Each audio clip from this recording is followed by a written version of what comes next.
కుదరలేదు. మొన్న మళ్ళీ ఇప్పుడు బిజీ అయినప్పుడు మీరు బిజీగా ఉన్నారంట. ఆ! అవును సార్. అవునవును. హ్మ్. Fully happy sir. ఏమన్నా ఫ్రీక్వెన్సీ చేంజ్ అయిందా సార్? మన క్లాస్‌లో జాయిన్ అయిన తర్వాత అంతకు ముందు గాని? చేంజ్ అయింది గదా! అప్పటినుంచే. ఏమైనా చేంజెస్ మిరాకిల్స్ ఏమైనా జరుగుతున్నాయా? చాలా సార్. 1, 2 గాదు. హ్మ్. నిజంగా. 1 నిజంగా. అంటే ఆహా! అంతకుముందు చెప్పొచ్చో చెప్పకూడదో తెలీదులే గానీ చెప్ చెప్పాలండి. చెప్పాలి. నాదొకటి యాక్సిడెంట్ కేసుంది సార్. అది సాల్వ్ అయిపోయింది. హ్మ్. నెక్స్ట్ హ్మ్. అనుకోకుండా 2 టైమ్స్ లాటరీ వచ్చింది. హ్మ్.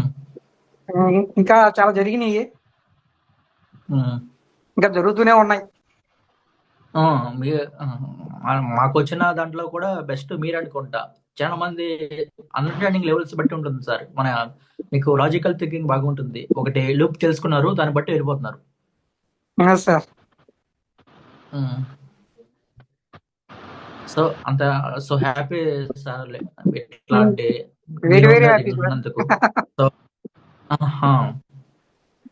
సో, ప్రతి ఒక్కళ్ళు కూడా జరుగుతూనే ఉంటాయి. సో, అది ఎట్లా జరుగుద్దనేసి అదొక టూల్ అనమాట. అది లైఫ్ లాంగ్ ఉపయోగించుకోవడమే. మన బయోలాజీ